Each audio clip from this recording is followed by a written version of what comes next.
20 नवंबर को देव गुरु बृहस्पति अपनी नीच राशि मकर में जा रहे हैं। इस वीडियो में मैं बताऊंगा कि सभी राशियों पर गुरु का यह गोचर क्या प्रभाव देगा और इसके बुरे प्रभावों से बचने के लिए हमें क्या करना चाहिए। तो वीडियो कृपया अंत तक जरूर देखिए।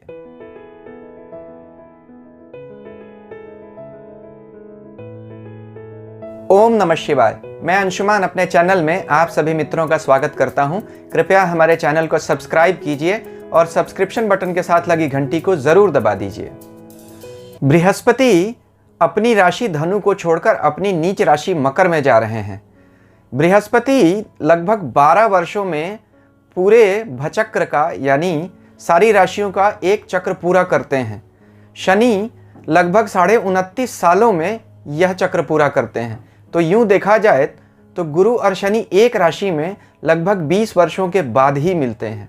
तो गुरु और शनि का एक राशि में एक साथ गोचर एक बड़ी घटना होती है। और वैसे भी देखा जाए तो यह दोनों ज्योतिष के दो सबसे बड़े ग्रह हैं और दोनों ही हमारे शिक्षक हैं। गुरु ज्ञान का ग्रह है और शनि कर्म का ग्रह है।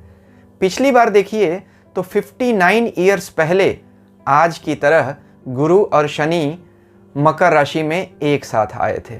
अब यह वीडियो मैं जो बना रहा हूं यह उन सभी लोगों को प्रभावित करेगा जिनकी राशियां हैं, यानी हम सभी को प्रभावित करेगा, सभी 12 राशियों को प्रभावित करेगा। लेकिन उन लोगों को ज़्यादा प्रभावित करेगा जिनकी या तो गुरु की ही दशा चल रही है या शनि की दशा चल रही है, यानी महादशा या अंतरदशा, या शनि की 7.5 चल रही है। 7.5 के बुरे प्रभावों से गुरु का शनि के साथ आना कुछ कमी कर देगा उन बुरे प्रभावों में। या गुरु आपके कुंडली में जिस भाव के ऊपर जा रहा है यानी मकर राशि में, वहां पे कोई ग्रह बैठा हुआ है जिसकी महादशा चल रही है, या कोई भी ग्रह चल रहा है जिसके ऊपर गुरु की दृष्टि जा रही है और उसकी महादशा चल रही है। तो इन सब परिस्थितियों में गुरु का यह गोचर हम सबको प्रभावित करने वाला है और सारी राशियों को तो प्रभावित करेगा ही करेगा। तो देखने की बात यह है कि गुरु का यह गोचर हमारे लिए क्या असर लेके आता है। वीडियो में सभी राशियों के ऊपर फल की चर्चा करने से पहले मैं कुछ बातों को बता दूं। इनका विचार करना बहुत ज़्यादा ज़रूरी है। अगर आप ज्योतिष के गोचर को अच्छे तरीके से समझना चाहते हैं तो इन बातों को सुन लीजिए, नहीं तो स्किप करके आप अपना राशिफल आगे सुन सकते हैं। हालांकि मैं यह कहता हूं कि आप इसे ज़रूर देखिए। गुरु ज्ञान का ग्रह है और शनि कर्म का ग्रह, यानी गुरु धर्म है और शनि कर्म है। गुरु हमारे कुंडली में जहाँ भी बैठता है वहाँ के बारे में हमारे आइडियल्स बहुत लॉफ्टी होते हैं, यानी हमारे विचार बड़े उन्नत होते हैं। गुरु धर्म जो है, तो धर्म का ग्रह जहाँ जिस कुंडली में जिस घर में बैठेगा उस घर से जुड़े हुए हमारे कर्म और हमारे विचार शुद्ध हो जाएंगे। शनि जहाँ बैठेगा वहाँ संघर्ष बढ़ाता है। तो गुरु और शनि का एक साथ आना एक तरह से बड़ी घटना मानी जाती है। गुरु आदर्शवादिता का ग्रह है और शनि न्याय का यानी कठोरता का ग्रह है।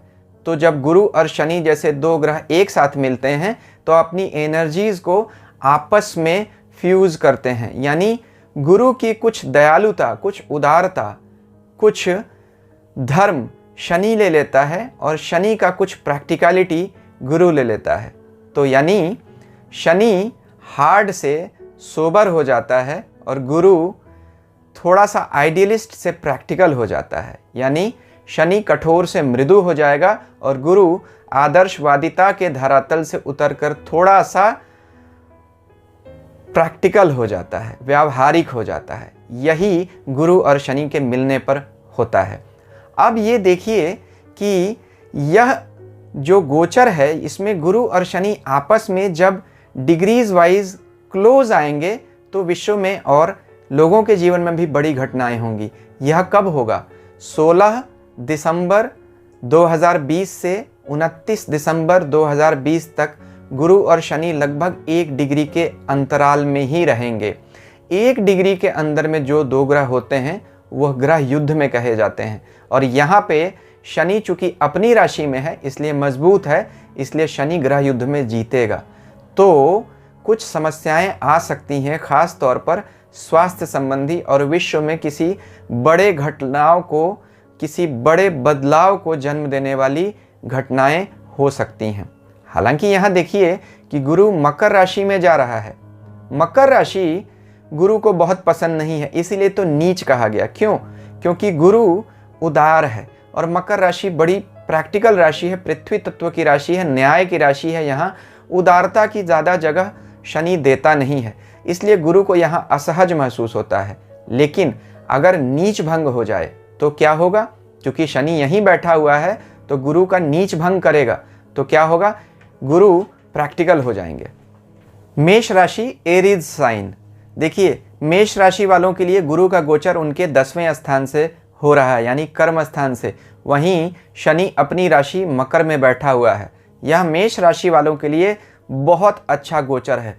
काम में बड़ा उछाल होगा, नए मौके मिलेंगे, काम के जगह में परिवर्तन भी संभव हो सकता है। कुछ बड़े ओहदे मिलने की भी संभावना है, यानी कि नौकरी में तरक्की के योग हैं।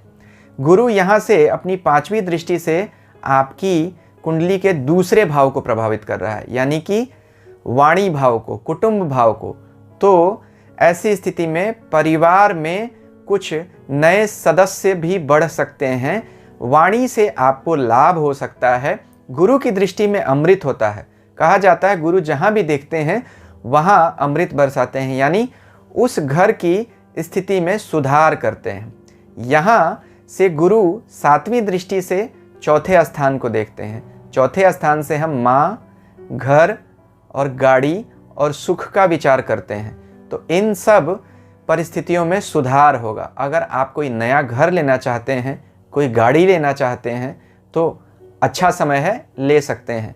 परिवार में कोई मांगलिक कार्य भी हो सकते हैं, क्योंकि इस गुरु की दृष्टि दूसरे और चौथे दोनों ही भावों पर है। तो दोनों परिवार के स्थान होते हैं, फैमिली के। तो फैमिली में कुछ मंगल कार्य हो सकते हैं। यहाँ से गुरु की 9वीं दृष्टि आपके 6ठे भाव पे जा रही है, रोग, शत्रु और ऋण। अब आपको रोग और शत्रुओं से सावधान रहने की ज़रूरत है। कुछ उधार लेने की नौबत भी आ सकती है। इसको कैसे अच्छे तरीके से यूज़ करें? देखिए, आप प्लान करके कुछ लोन ले सकते हैं, यानी आपके ऊपर कर्ज तो आना ही आना है। आप नहीं लेंगे तो किसी माध्यम से आपको लेना पड़ जाएगा। तो कुछ प्लान करके आप कोई लॉन्ग टर्म लोन ले सकते हैं। चुक तो ज़रूर जाएगा, क्योंकि मेष राशि वालों के लिए अगले कुछ साल बहुत अच्छे हैं। तो इस ग्रह गोचर से आप मेष राशि वालों के लिए तो बहुत ही अच्छा समय है। वृष राशि यानी टॉरस साइन। आइए देखते हैं वृष राशि वालों के लिए गुरु का गोचर क्या लेकर आ रहा है। देखिए, गुरु वृष राशि वालों के 9वें भाव से गोचर करेगा, यानी भाग्य भाव से। तो भाग्य में उछाल के योग हैं, क्योंकि वहाँ शनि भी अपनी ही राशि में बैठा हुआ है और वृष राशि के लिए शनि योग कारक है। शुक्र के लग्नों में शनि योग कारक होता है।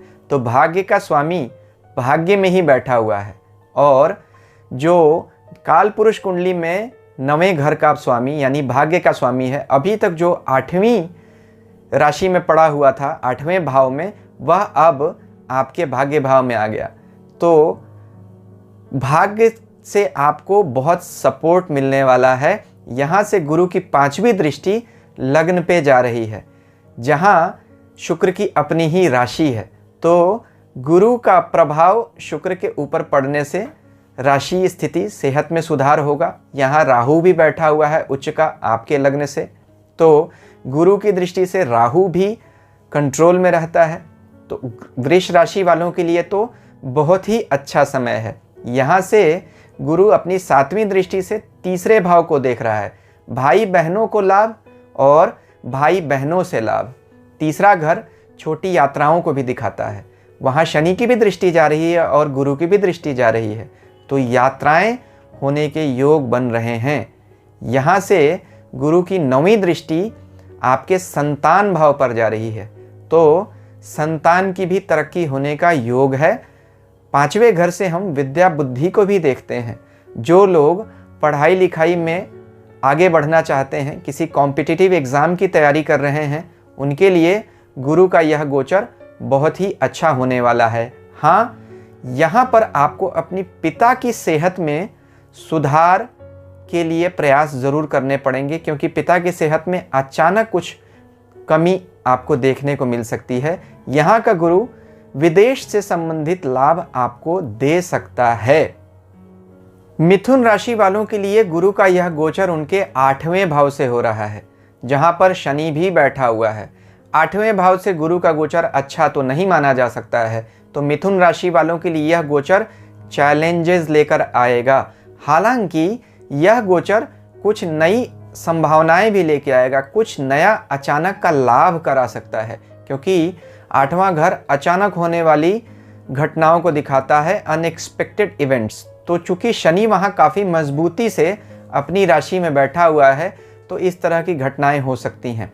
बट 8वें भाव से जो लाभ होते हैं उनमें कुछ ना कुछ दंश छुपा होता है, यानी दुख छुपा होता है। जैसे इंश्योरेंस मनी, इंश्योरेंस मनी हम 8वें घर से देखते हैं। तो इंश्योरेंस कब मिलता है? जब किसी की मृत्यु हो जाती है तब उसको इंश्योरेंस मिलता है, बाकी दूसरे घर के लोगों को।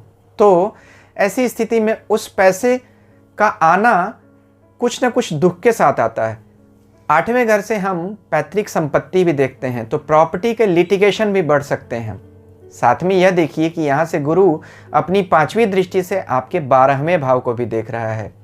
12वें भाव यानी व्यय के भाव को, खर्च के भाव को।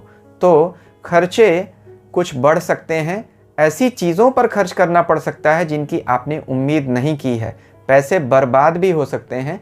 हो सकता है आप विदेश यात्रा के लिए प्रयास करें तो उसमें कुछ सफलता मिल सकती है। कहीं ना कहीं अगर आप कुछ मेजर एक्सपेंडिचर प्लान कर रहे हैं तो सावधानी से प्लान कीजिए, सोच समझकर फूंक फूंक कर ही कदम रखने की आवश्यकता है। यहाँ से गुरु 7वीं दृष्टि से आपके दूसरे वाणी भाव, कुटुंब भाव को भी देख रहा है, तो कुटुंब से जुड़े खर्चों में भी बढ़ोतरी हो सकती है। गुरु की 9वीं दृष्टि आपके 4थे स्थान पर जा रही है, तो 4थे स्थान पर जाने से कुछ पारिवारिक जो पुरानी समस्याएं चल रही थी उनमें कुछ सुधार की गुंजाइश ज़रूर होगी। लेकिन मिथुन राशि वालों के लिए कुल मिलाकर यह गोचर नए चैलेंजेस तो ज़रूर लेकर आएगा। आपको कमर बांध कर बैठने की ज़रूरत है, और कुछ अगर आपका गुरु यहाँ आपको बहुत ज़्यादा तकलीफ़ दे रहा है तो आप मंदिर में चने की दाल का ज़रूर दान करें बृहस्पतिवार को। 8वें घर में बैठे हुए गुरु का यह बहुत ही अच्छा उपाय होता है। कर्क राशि वालों के लिए गुरु का गोचर उनके 7वें भाव से होगा, यानी 7वें भाव से हम क्या देखते हैं? व्यवसाय और पत्नी।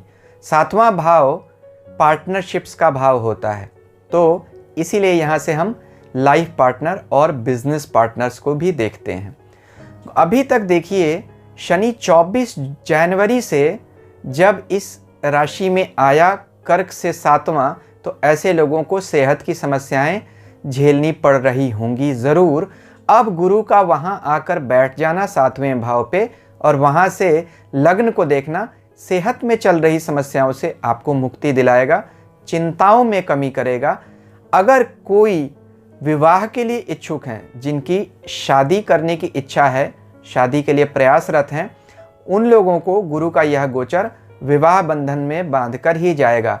नाड़ी ज्योतिष में कहा जाता है कि अगर गुरु का गोचर किसी भी केंद्र स्थान से हो, खास तौर पर लग्न से या 7वें भाव से, तो ऐसी स्थिति में विवाह के लिए समय बहुत अनुकूल हो जाता है। तो गोचर यह विवाह के लिए अच्छा होगा। पत्नी की सेहत के लिए आपको थोड़ा सा सावधान रहने की ज़रूरत तो ज़रूर है, क्योंकि कर्क राशि के लिए गुरु 6ठे भाव का स्वामी होता है, यानी कि रोग के घर का, और वहाँ का मालिक होकर अगर 7वें भाव में बैठे तो पत्नी के स्वास्थ्य में कुछ समस्या की गुंजाइश आती तो ज़रूर है। लेकिन चूँकि गुरु का नीच भंग हो रहा है, इसलिए स्थितियाँ तो ज़रूर सुधरेंगी। तो गुरु यहाँ से 5वीं दृष्टि से आपके 11वें स्थान को देख रहा है, यानी लाभ भाव। यहाँ से मित्रों को भी देखते हैं, तो मित्रों से या सोशल कॉन्टैक्ट्स के थ्रू आपको अपने कामों में फ़ायदा होगा। यह समय अच्छा है लाइजनिंग के लिए। कुछ कॉन्टैक्ट्स के थ्रू अगर आप आगे बढ़ना चाहते हैं तो ज़रूर प्रयास कीजिए, सफलता मिलेगी। पैसे की इनकम बढ़ने का योग दिख रहा है।